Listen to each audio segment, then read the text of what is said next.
Even Swapan Das Gupta కాకుండా షర్ద్వాత్ ముఖర్జీని పెట్టారు వీళ్ళు.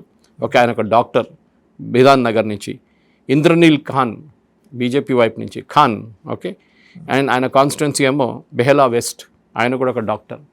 ఇట్లాంటి ఇంటెలెక్చువల్స్ని తీసుకొచ్చి పెట్టారు, పొలిటీషియన్స్ పెట్టకుండా. స్వపన్ దాస్ గుప్తా మన అందరికి తెలిసింది is a journalist par excellence, very good gentlemen, and దీనికన్నా ముందు రాజ్యసభలు కూడా ఉన్నారు. స్వపన్ దాస్ గుప్తాని ఈసారి క్యాండిడేట్గా ఉంచుకున్నారు వాళ్ళు.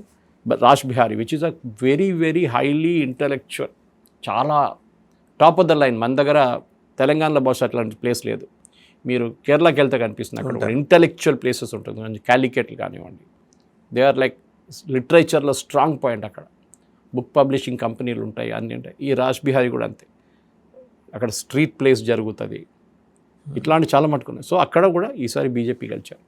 సో ఓవరాల్గా మనం చూసుకుంటూ వస్తే వాసుదేవన్ గారు ఒక మేజర్ ఇంపాక్ట్ ఏంటంటే ఈసారి ఒకటి సంఘ్ వాళ్ళ, ఎందుకంటే చాలా మటుకు సిపిఎం ఉన్నప్పుడు సంఘ్ అంత యాక్టివ్ లేకుండే, కానీ ఒకసారి సిపిఎం పోయి మమతా బెనర్జీ వచ్చిన తర్వాత సంఘ్ వాళ్ళ ఇన్ఫ్లుయెన్స్ బిల్డప్ చేసుకుంటూ వస్తున్నారు వెస్ట్ బెంగాల్లో. వాళ్ళు వెళ్ళి బీజేపీకి ఓటేమని చెప్పరు ఎప్పుడు, కానీ వాళ్ళ ఇన్ఫ్లుయెన్స్ ఉంటుంది, వాళ్ళ స్వయం సేవకుల ఇన్ఫ్లుయెన్స్ ఉంటుంది కార్యకర్తల మీద. యూజువలీ అది డూప్లికేట్ అవుతుంది ఎక్కడో, కానీ యూజువలీ ఆర్ఎస్ఎస్ వాళ్ళు పాలిటిక్స్లో involve car. BJP separate, RSS separate అంట. ఆర్ఎస్ఎస్ వైపు నుంచి కొంతమంది డెప్యూట్ చేస్తారు, లైక్ రామ్ మాధవ్ గారిని డెప్యూట్ చేశారు, they will go to the party. BL Santosh గారిని డెప్యూట్ చేశారు. వాళ్ళు కొంత సంవత్సరాలు పనిచేసిన తర్వాత they will come back to సంఘ్కి వస్తారు. అట్లా కొంతమందిని అట్లనే ఉంచుకుంటారు బీజేపీలో. అట్లా చాలామంది ఎగ్జాంపుల్స్ ఉన్నారు అట్లా. సో ఈ సంఘ్ వాళ్ళ పని దానికోసం, ఎందుకంటే చాలా మటుకు ఆర్గనైజేషన్ నెట్వర్క్ శాఖలు కానివ్వండి, లోకల్ యాక్టివిటీస్ చేయడం కానీ వెస్ట్ బెంగాల్లో చేశారు. ఇదే మీరు త్రిపురలో చూసుంటారు. Tripura turn the tide because of Sangh work. ఇంగ్లీష్లో ఒక సేయింగ్ ఉంది, if you can't beat them join them అని.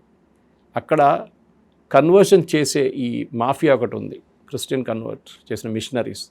వాళ్ళు ఏం చేస్తారు, ఇంటికి వెళ్ళి ఏం చెప్తారు, ఒక పిల్ల ఉంది అనుకోండి, స్కూల్కి వెళ్ళడానికి 2 పిల్లలు ఉన్నారు, వాళ్ళకి ఫీజు లేదు, వాళ్ళ అమ్మ నాన్న పేదవాళ్ళు గుడిసెలు ఉంటారు. వీళ్ళు ఏమంటారు, మీరు ఆ పిల్లల్ని మా దగ్గర పంపించండి, మా స్కూల్ ఉంది, కాన్వెంట్ ఉంది, పంపించండి అని. వీళ్ళు పాపం పంపిస్తారు. దాన్ని మళ్ళీ బ్రెయిన్ వాష్ చేసి తర్వాత జరుగుతుంది, మన అందరికి తెలుసు. కాలేజ్కి వచ్చినప్పుడు ఇట్లా, కాలేజ్కి వెళ్ళలేదా, ఎందుకు ఫీజు లేదా, అరే మా కాలేజ్ ఉంది, కాలేజ్కి రండి, సేమ్ కేస్. మెడికల్, అరే మీకు ప్రాబ్లం ఉందా, హెల్త్ ప్రాబ్లం ఉందా, అరే మా హాస్పిటల్ ఉంది, వాళ్ళ హాస్పిటల్స్ ఉంటుంది కదా చాలా ఉన్నాయి, అక్కడ తీసుకెళ్తారు. So even same thing happened in Tripura. So అక్కడ ఈ కన్వర్జన్ మొదలైనప్పుడు బీజేపీ, అప్పుడున్న బీజేపీ కానీ స్వయం సేవకులు కానీ చాలామంది వాళ్ళు they followed the same path. వాళ్ళు కూడా చిన్న చిన్న క్లినిక్లు పెట్టడం మొదలుపెట్టారు, వాళ్ళు శిశు మందిర్లు పెట్టారు చాలా మటుకు, అండ్ వాళ్ళు కావాల్సినప్పుడు హాస్పిటల్ కూడా తీసుకెళ్లారు. వాళ్ళు కేరళలో ఒక ఆర్గనైజేషన్ ప్రతీష్ విశ్వనాథ్ నడిపిస్తున్నారు, హిందూ సేవా కేంద్రం అని చెప్పి. They do the same thing. ఎక్కడ హిందువులకి హెల్ప్ కావాలంటే 15 హంటింగ్ నంబర్స్ ఉన్న ఒక నంబర్ ఉంది, దానికి ఫోన్ చేస్తే చాలు, వాళ్ళు వచ్చేస్తారు మీ ఇంటికి, వచ్చి మీకు ఏం కావాలంటే సహాయం చేస్తారు. Then the conversion will not happen.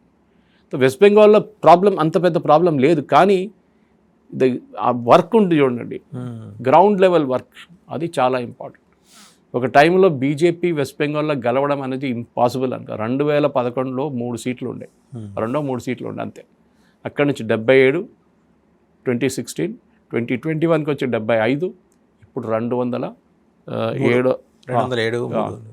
So ఆలోచించండి ఎక్కడ దాకా వచ్చారు. ఇంకా కొన్ని డిక్లేర్ కావాలిగా, అది the final figures I think has come out more or less, but they are at 207.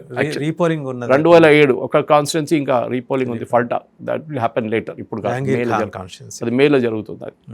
So నేనేం చెప్పాలనుకుంటాను, ఇదొక మనం బయట నుంచి చూసేటప్పుడు అందరూ అంటారు, ఓ బీజేపీ వాళ్ళు ఎస్ఐఆర్తో కలిచారు, అది కాదు. ఐ కెన్ ఛాలెంజ్ ఎనీబడి, ఎవరైనా రానియండి, నా ముందు కూర్చొని నా ల్యాప్టాప్ ఓపెన్ చేసి నేను డేటా ఇస్తాను వాళ్ళకి. ఎవ్రీ కాన్స్టిట్యున్సీలో ఎన్ని ఓట్లు పోయినాయి, ఎస్ఐఆర్లో ఎన్ని ఓట్లు సిపిఎం పోయినాయి, ఎన్ని ఓట్లు కాంగ్రెస్ తీసుకెళ్ళిపోయారు, దాంతో బీజేపీ ఎక్కడ గెలిచారని చెప్పి. అండ్ ఇంకోటి సార్, 20,000 మెజారిటీ పైబడి బీజేపీ గెలిచిన స్థానాలు 137, 20,000 పైబడి తృణమూల్ కాంగ్రెస్, మరి వాళ్ళు గెలిచినవి ఎన్ని, వాళ్ళు గెలిచిన నేరో మార్జిన్స్తో ఉన్నాయి. ఇక్కడ హ్యూజ్ మార్జిన్ ఉంది కదా 20,000. అదే అంటున్నాను. సో మీరు ఎస్ఐఆర్ ప్రాసెస్ని ఒక్కడే తప్పుపట్టలేదు. ఎస్ఐఆర్ ఫస్ట్ ఫేజ్ ఎవరు డిస్ప్యూట్ చేయలేదు, 60 లక్షల మందిని. ఈ రెండో లిస్టులో 27 లక్షల మంది డౌట్ఫుల్ కేటగిరీలో వచ్చినప్పుడు ఈ ప్రాబ్లం అంతా మొదలైంది. అప్పుడు సుప్రీంకోర్టు మళ్ళీ ఒక టీంని పెట్టారు, వాళ్ళు అనలైజ్ చేశారు. వాళ్ళు అన్నారు దాంట్లో 27 లక్షల మంది ఆల్మోస్ట్ 50,000 మందిని ఓకే అన్నారు, మిగతా అందరూ అగైన్ డౌట్ఫుల్ అన్నారు. వాళ్ళకి మళ్ళీ అపీలేట్ ట్రిబ్యునల్ పెట్టారు ఇప్పుడు. సో వీళ్ళు మమతా బెనర్జీ ఇదే ఉండే ప్రాబ్లం. మన అందరు మిస్రీడ్ చేసాం వాసుదేవన్ గారు. ఎవ్రీబడి ఎక్సెప్ట్ మన ఇండియా టుడే ఆయన చేసిన సర్వే చేసిన ఆయన ఒక్కరే అన్నారు, my axis India Pradeep Gupta, that I will not give the survey because నాకు తెలుసు రిజల్ట్. మేము వెళ్ళి కలిసిన వాళ్ళు మాట్లాడడానికి భయపడుతున్నారు. 70% మాట్లాడలేరు వాళ్ళకి భయం ఏంటంటే వీళ్ళు గెలిచారనుకోండి నెక్స్ట్ డే మొదలవుతుంది వైలెన్స్. లాస్ట్ టైం చూసాం, మోర్ దెన్ 200 మందిని చంపారు బీజేపీ వర్కర్స్. దానికోసం ఈసారి సెంట్రల్ ఫోర్సెస్ని పెట్టారు. నెక్స్ట్ 6 months వాళ్ళు అక్కడే ఉంటారని. అప్పుడు కూడా నిన్న రాత్రి 2 ఘటనలు జరిగినాయి. వాళ్ళ మీద అటాక్ చేశారు కదా. వాళ్ళు లేకుండా ఎంత ఉంటుండే వైలెన్స్. వీళ్ళు గెలిచారనుకోండి, కలకట్టాలో అక్కడ ఉన్న నోటోరియస్ ఆటో రిక్షా డ్రైవర్స్ అది నడిపిస్తున్న ఒక పెద్ద మాఫియా అక్కడ. ఒక టైంలో బాంబేలో దత్తా సామంత్ అని ఒక ఆయన ఉంటుండే, జార్జ్ ఫెర్నాండెస్ ఆయన ఓడించారు తర్వాత. Datta Samant the king of taxi union ముంబైలో. ఆయన ఆ పర్మిషన్ లేకుండా ఒక్క ట్యాక్సీ వాడు కూడా రిజిస్టర్ చేయలేడు అక్కడ. అంతా ఉండే. కలకట్టాలో కూడా మాఫియా ఉండే. ఆడు నిన్న నుంచి కనిపించట్లేదంట. ఇప్పుడున్న ఆటో వాళ్ళందరూ బీజేపీ ఫ్లాగ్ పెట్టుకుని తిరుగుతున్నారంట. మొన్న గ్యాస్ రేట్లు పెరిగిందని చెప్పి వీళ్ళ సిఎన్జి యూజ్ చేస్తారు కొంతమంది, వీళ్ళు రేట్లు పెంచేశారు. ఎప్పుడు కావాలో అట్లా పెంచుకున్నారు. నిన్నటి నుంచి పాత రేటుకి వచ్చేసారంట అందరు. ఓకే. ఎందుకంటే డండా తీసుకొని కూడా కూర్చుంటాడు అక్కడ తెలుసు వాళ్ళకి.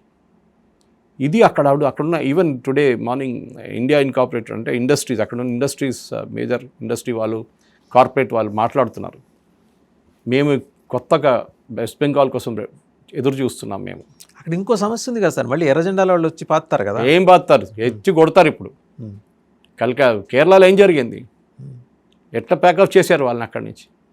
ఎక్కడున్నారు ఇప్పుడు? మ్యూజియంలో పెట్టాలి సిపిఎంని తీసుకొచ్చి. ఇట్లాంటి ఒక ఉండే పార్టీ ఉండే అని చెప్పేసి. రష్యాలో పోయింది, యుఎస్ఎస్ఆర్లో పోయినారు, రొమేనియాలో పోయింది, పోలాండ్లో పోయింది, చెకోస్లోవాకియాలో పోయింది. ఎక్కడుంది చెప్పండి కమ్యూనిజం? ఇప్పుడు ఒక నార్త్ కొరియాలో ఉండొచ్చు. China is more capitalist than US. Fidel Castro ఉన్న క్యూబా ఉండే, ఆయన పోయిండు. ఇప్పుడు వాళ్ళకి తినడానికి తిండి లేదు, కరెంట్ లేదు అక్కడ. ఆ పరిస్థితికి వచ్చేస్తారు. కమ్యూనిజం అనేది పోయింది. అది మన ఇంకో స్టోరీ, అది సపరేట్. సార్ ఇప్పుడు నేను మాట్లాడేది ఇంకోటి, లా అండ్ ఆర్డర్ మేజర్ కన్సర్న్గా కనిపిస్తుంది. కరెక్ట్. ఒకటి ఎందుకంటే బార్డర్ కూడా ఒక చూడండి, మనకి 7 డిస్ట్రిక్ట్స్ ఉన్నాయి అనుకుంటా వెస్ట్ బెంగాల్. జమాతే ఇస్లామీ ఇన్ఫ్లుయెన్స్ ఇప్పటిదాకా నడిచింది. కరెక్ట్. ఇప్పుడు ఆ ఇన్ఫ్లుయెన్స్ తగ్గించాలంటే స్పెషల్ అటెన్షన్ అయితే అక్కడ ఉండాలి. ఒకటి. రెండోది, అసలు కంప్లీట్ పోలీస్ అడ్మినిస్ట్రేషన్ని రివ్యాంప్ చేయాల్సిన పరిస్థితి ఉంది. ఇప్పుడు ఉన్నోళ్ళు పోలీసులు కాదు, అంటే వాళ్ళ ఏజెంట్లు వాళ్ళు. మరి వీళ్ళందరినీ రీఆర్గనైజ్ చేసి కొత్త రిక్రూట్మెంట్ చేయాలి. It is a big job Rajeevan గారు. చిన్న పని కాదు ఇది. ఓవర్ నైట్ అయితే అయ్యేది కాదు. ఓవర్ నైట్ అయితే కాదు. And it will have to be a big thing. 1 or 2 years పడుతుంది అంటారా? 1 year పట్టొచ్చు. కానీ మొత్తం క్లీనప్ చేయాల్సి వస్తుంది సిస్టమ్ టాప్ టు బాటమ్. బిఎస్ఎఫ్కి ల్యాండ్ ఇవ్వలేదు ఫెన్సింగ్ వేయడానికి. సుప్రీంకోర్టు లాస్ట్లో చెప్పారు ల్యాండ్ ఇవ్వండి. ఆమె ల్యాండ్ ఇవ్వదు, ఎందుకంటే ఒకసారి బార్డర్ ఫెన్సింగ్ వస్తే అక్కడి నుంచి ఇప్పుడు రాలేడు. ఇక్కడ రివర్లో అక్కడ రివర్స్ ఉన్నాయి, అక్కడ మీరు ఫెన్సింగ్ కట్టలేరు కదా. కట్టలేం కదా. ఏం చెప్తారు, అమిత్ షా గారు ఏం చెప్పారు, అక్కడ నేను క్రాకడైల్స్ని పాములు నిడిసేస్తానని చెప్పేసి. దానికి పెద్ద గొడవ. అది ఎట్లా చేస్తారు మీరంటే, అరే దాని నుంచి వాడు ఈత కొట్టుకుంటూ వస్తున్నాడు, ఇది తినేస్తారు, పాములు ఫినిష్ చేసేస్తారు, వాళ్ళని క్రాకడైల్స్ ఫినిష్ చేసేస్తారు. అది నార్మల్ స్ట్రాటజీ. అది ఎక్కడైనా చేసేది తప్పే. సో వాసుదేవన్ గారు అక్కడ రావాల్సిన చాలా పెద్ద మార్పు జరగాల్సిందే. బహుశా మనం ఒకసారి సువేందు అధికారి లేకుంటే ఎవరైనా ముఖ్యమంత్రిగా అయిన తర్వాత మనం మార్పులు చూస్తున్నాం, ఆల్రెడీ చూస్తున్నాం. ప్రజలు వాళ్ళ ఎవరెవరు వాళ్ళని హెరాస్ చేశారో, రేప్ చేశారో, వాళ్ళని కొట్టారో వాళ్ళని వెళ్ళి కొడుతున్నారు. ఇప్పుడు ప్రజల దగ్గర ఉంది. అది విజిలాంటీ జస్టిస్ అంటారు దాన్ని. అది కరెక్ట్ కాదు. కానీ ఏం చేస్తారు చెప్పండి? ఇన్ని రాళ్ళు ఆలోచించండి. సందేశ్ ఖాళీ కానివ్వండి, ఆర్జీ కార్ కేసు కానివ్వండి, అక్కడ ఒక పన్మనిషి ఆమె, I forget her name, she won ఎమ్మెల్యేగా గెలిచింది బీజేపీ టికెట్ నుంచి. రెండోసారి పోటీ చేసి గెలిచింది ఆమె. ఈసారి లాస్ట్ టైం ఓడిపోయింది. ఆలోచించండి, ఒక పన్మనిషి 2,500 రూపాయలు వస్తుందంట ఆమెకు నెలకి. ఇప్పుడు ఎమ్మెల్యే అయిపోయింది ఆమె.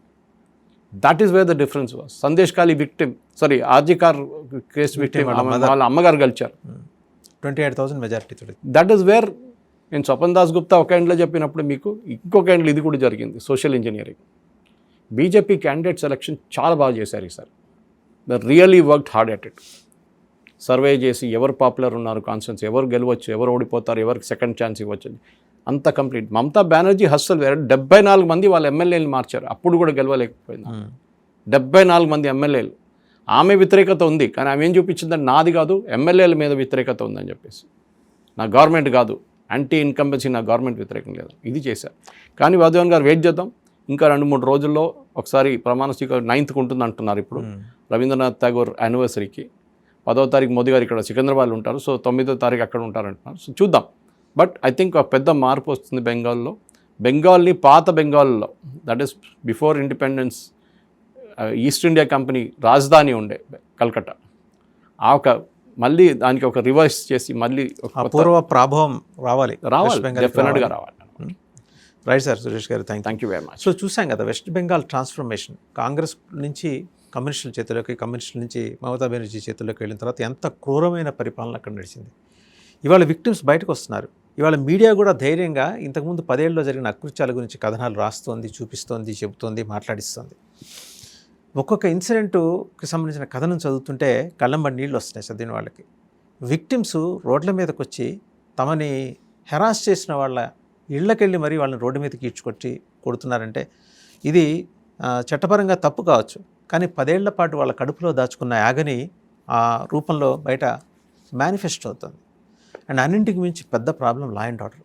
అసలు పోలీస్ వ్యవస్థ ఉందా లేదా తెలియదు. ఇప్పుడు దాన్ని రీఆర్గనైజ్ చేయడానికి 1 ఏడాది పట్టచ్చు సురేష్ గారు అన్నట్టు. అండ్ అజయ్ పాల్ శర్మ లాంటి ఒక ఆఫీసర్ డెప్యుటేషన్ మీద ఇక్కడ వచ్చి ఒక 5 ఏళ్ళు ఉంటే కానీ పరిస్థితులు ఒక 40% అన్నా కరెక్ట్ కావు, 100% అని చెప్పలేం. అండ్ ఇంకో బీజేపీకి పెద్ద ఛాలెంజ్ ఇప్పుడు 2029 పార్లమెంట్ ఎలక్షన్స్ ఉన్నాయి. ఈ లోపల BJP has to prove in west Bengal law and ఆర్డర్ని ఎలా సరిదిద్దగలిగాం, ఇండస్ట్రీస్ని ఎలా వెనక్కి తీసుకురాగలిగాం, ఇవన్నీ చేసి చూపించాలి. అసలు అక్కడ ఏమున్న ఇండస్ట్రీస్ వెనక్కి వెళ్ళిపోయానికి టాటా లాంటి వాడినే గడగడలాడించి పంపించేసింది మమతా బెనర్జీ. వాళ్ళకు ఒక నమ్మకం కల్పించాలి, ఇన్వెస్టర్స్లో ఒక నమ్మకం కల్పించాలి. అటువంటి వాతావరణం ఇందాక సురేష్ గారు చెప్తున్నారు, ఆటో డ్రైవర్లు లేకపోతే ట్యాక్సీ డ్రైవర్లు ఇష్టం వచ్చినట్టు రేట్లు పెంచేసి మళ్ళీ గవర్నమెంట్ మారంగానే పాత రేట్లకు వచ్చేసట. ఆ భయం అలాగే ఉండాలి ఇంకో 5 ఏళ్ల పాటు. అది ఒక రోజుతోనో 2 రోజుతోనో భయం ముగియకూడదు. అండ్ ఆవిడ రెచ్చగొట్టే ప్రకటన చేసిన 12 hours వ్యవధిలో సిఆర్పిఎఫ్ జవాన్ల మీద దాడి జరిగింది. సందేశ్ ఖాళీ లాంటి దుర్మార్గమైన నెరగాడు అక్కడున్న ఇంతకుముందున్న ప్రాంతంలో షాజహాన్ షేక్ అక్కడ జరిగింది. సందేశ్ ఖాళీ గురించి వేరే చెప్పక్కర్లేదు. విక్రమార్కుడు సినిమా చూస్తే మనకి అటువంటి ఇన్సిడెంటే దాంట్లో ఉంది. ఇక ఆర్జికర్ విక్టిమ్ వాళ్ళ మదర్ గెలిచారు. సో ఇలా బాధిత మహిళలు రోడ్డు మీదకి వస్తున్నారు. కల్ప్రిట్స్ని, ఇక్కడ ఎక్యూజ్డ్ ఏం లేదు, కల్ప్రిట్స్ని ఎంటబడి కొడుతున్నారు. ఈ పరిస్థితి కొన్నాళ్ళు ఉంటుంది. గవర్నమెంట్ కూడా చూసి చూడనట్టు వదిలేయాలి. ఎందుకంటే వీళ్ళ యాగని ముందర తీరాలి, తర్వాత చట్టం దాని పని చేసుకుని ఇవ్వాలి.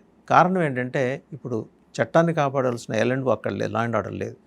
లా అండ్ ఆర్డర్ని ప్రక్షాళన చేయాలంటే అజయ్ పాల్ శర్మ లాంటి వాళ్ళు ఒక 100 మంది రావాలి. ముందర ఆయన వస్తే ఇంకో 100 మంది ఆయన తెచ్చుకుంటాడు. యోగి ఆదిత్యనాథ్ లాంటి కరడుగట్టిన అడ్మినిస్ట్రేటర్ అక్కడ ఉంటే కానీ, ఈ బుల్డోజర్ల వ్యవస్థ వస్తే కానీ కలకత్తాలో ఈ జహంగీర్ ఖాన్లు లేకపోతే షాజహాన్ షేకులు వీళ్ళ వ్యవస్థలు కూలిపోవు. దానికోసం బెంగాల్ ప్రజలు ఎదురు చూస్తున్నారు. ఈ లోపల ఈవిడ ఎన్ని నాటకాలు ఆడుతుందో. ఒకవేళ మధ్యలో యూనస్ మహమ్మద్ నుంచి ఏమైనా పిలిపొస్తే అక్కడికి వెళ్ళి గవర్నమెంట్ ఇన్ ఎగ్జైల్ బంగ్లాదేశ్లో ఏర్పాటు చేస్తుందో చూడాలి. Thank you very much Suresh garu. Thank you.